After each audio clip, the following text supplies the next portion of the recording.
I'm standing here in the town of Cantigny, France, or rather a mock-up of the town of Cantigny, France.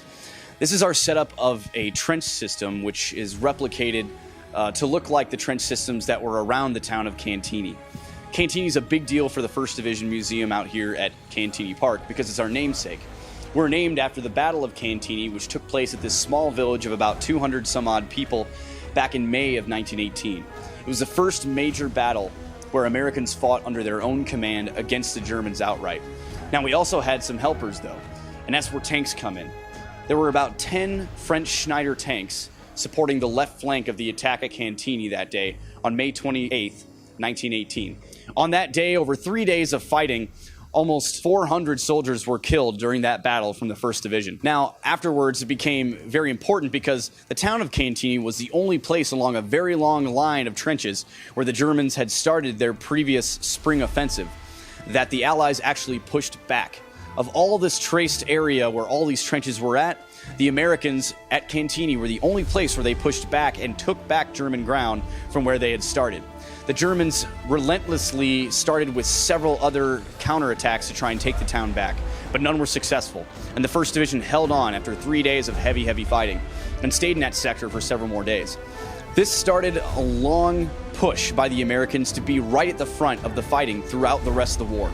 From late May of 1918 to the end of the war in November 11th, 1918, the 1st Division and American troops are at the front of the fighting lines throughout the war, and almost the vast majority of our casualties came from that 5-month, 6-month period in 1918, and even more so during the Battle of the Meuse-Argonne, which began in mid-September of 1918 and lasted to the end of the war. It's the largest single battle that American troops have ever participated in our military history. Over 600,000 troops participated in the Meuse-Argonne offensive, and that includes not just infantry, but also airplanes overhead, and, for the first time, American tanks in combat. Americans received tanks in light form, being the FT tank from the French, in the 343rd and 345th Light Tank Regiments. Those light tank units used French FT tanks, very similar to the American M1917 you saw in our park earlier.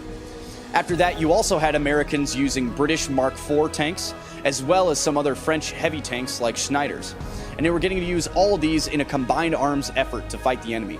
And the Americans really saw their first use of tanks in combat at this time, during the Meuse-Argonne and just prior to that, the Saint-Mihiel offensive in September 16th of 1918.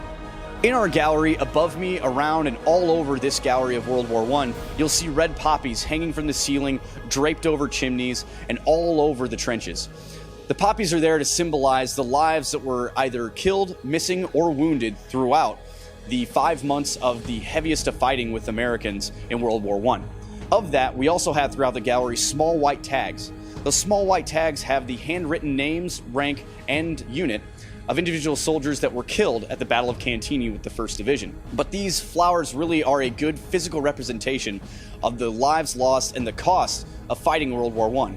Even though America's involvement was very short and very brief, it was also very bloody.